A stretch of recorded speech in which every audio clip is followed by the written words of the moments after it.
ख्रिस्त में प्यारे भाइयों और बहनों, आज का पहला पाठ प्रवक्ता ग्रंथ से लिया गया है। अध्याय 51 पद संख्या 17 से 27।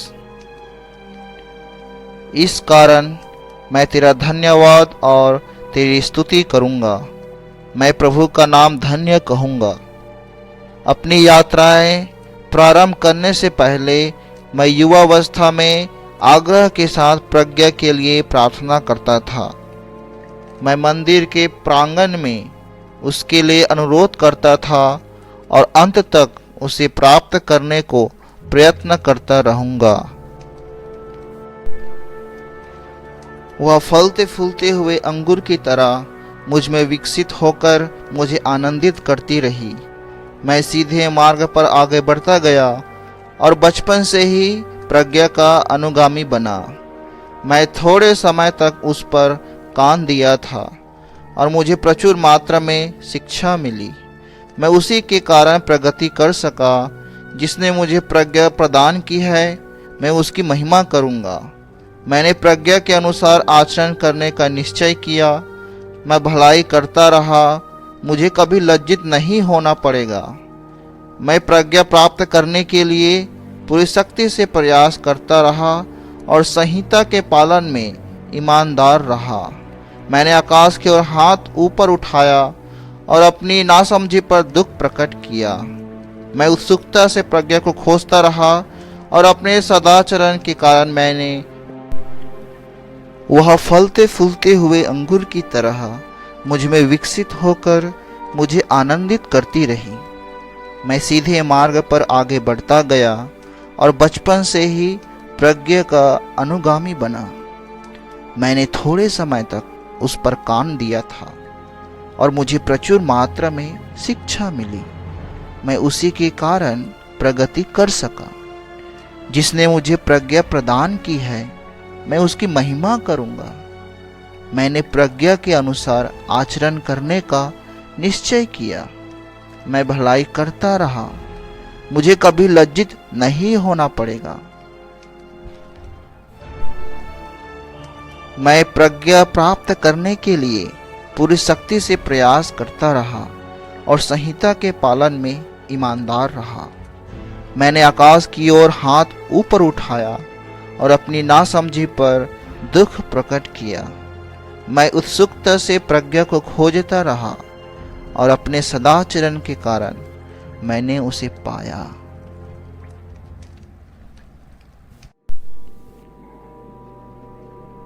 सुसमाचार संत मार्कुस के अनुसार अध्याय 11 पद संख्या 27 से 33। यीशु और उनके शिष्य यरूशलेम आए। जब यीशु मंदिर में टहल रहे थे तो महायाजक, शास्त्री और नेता उनके पास आकर बोले, आप किस अधिकार से यह सब कर रहे हैं? किसने आपको यह सब करने का अधिकार दिया है? यीशु ने उन्हें उत्तर दिया, मैं भी आप लोगों से एक प्रश्न पूछना चाहता हूं। यदि आप मुझे इसका उत्तर देंगे तो मैं भी आपको बता दूंगा कि मैं किस अधिकार से यह सब कर रहा हूं।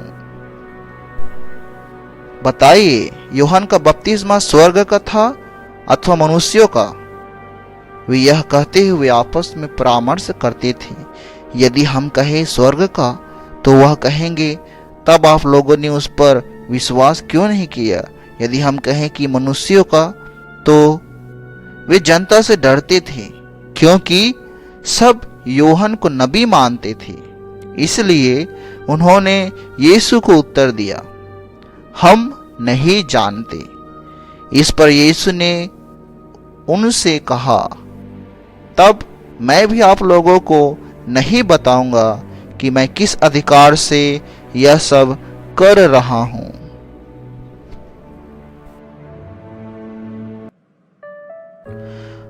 हम शुरू से ही बाइबल में उत्पत्ति ग्रंथ में देखते हैं, आदम और हेवा की सुख चैन की जिंदगी देखकर शैतान जिस प्रकार ईर्ष्या से जल उठा, सांप का रूप धारण कर उन्हें फुसलाया और पाप में गिराया, उसी प्रकार आज सुसमाचार में शास्त्री, फरीसी और नेतागणों के हृदय में भी ईर्ष्या उत्पन्न हुई और वे यीशु को फंसाने के ताक में रहते थे।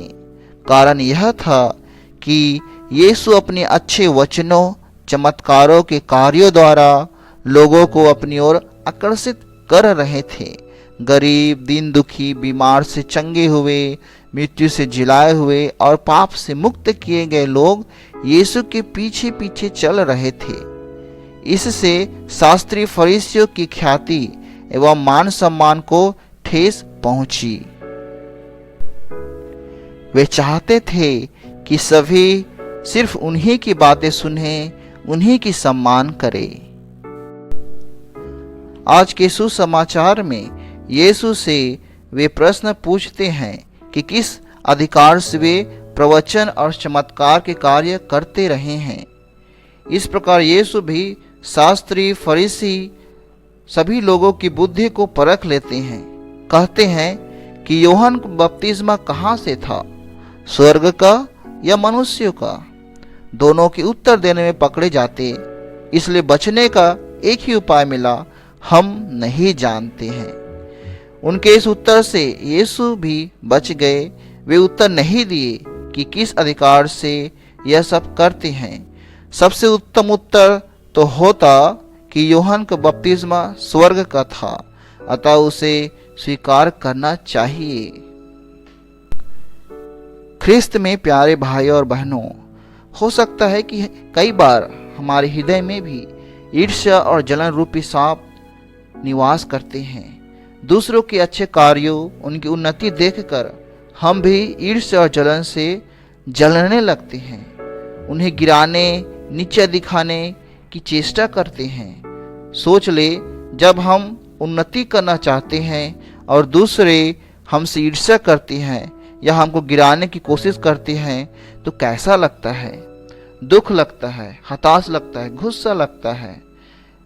ऐसे समय में ईश्वर पर भरोसा रखें, क्योंकि आज के पाठ में कहा गया है कि जो ईश्वर पर भरोसा रखता है उसकी वह रक्षा करता है।